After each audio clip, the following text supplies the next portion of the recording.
پر پنجشیر جګړه طالبان وایي شوتل ولسوالۍ نیولې خو مقابل لوری ردوي. طالبان وایي د پنجشیر ولایت شوتل ولسوالۍ له 11 پوستو سره نیولې ده. دا خبره د طالبانو ویاند او د اطلاعات او فرهنګ سرپرست ذبیح الله مجاهد وکړه.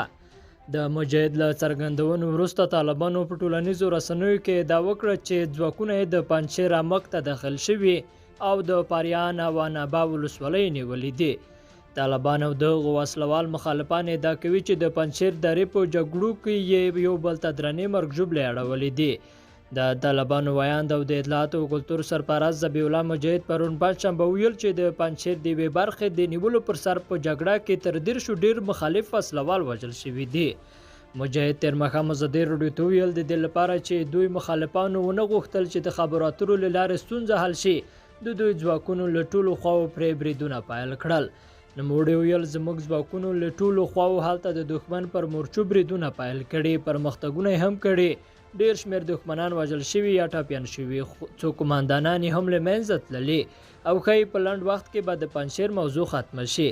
خو د طالبانو مخالفو وسلوالو چې ځان د دوهم مقاومت جبهه بولي وایي چې پنجشیر ته د ننوتو ټولې لارې په کنټرول کې لري او د شوتل د نیولو لپاره د طالبانو حملې شنډې کړې دي.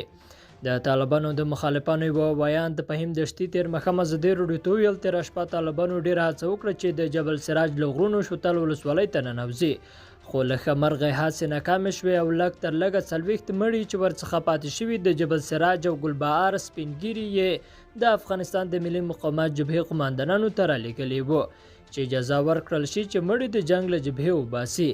د طالبانو مخالفان په عین حال کې ادعا کوي چې په تیرو څلورو ورځو کې یې 350 طالبان وژلي او 290 نور ټپیان کړي دي. خو طالبان د خپلو مخالفانو ادعا ردوي. هر لوري مقابل خواته د درنو مرګ ژوبلو د اړولو شواهد نه وړاندې کوي او په آزاد ډول هم د دوی د ادعاو د ثبوتولو امکان نشته. لیدونکو له ملته مننه، ښې چاره.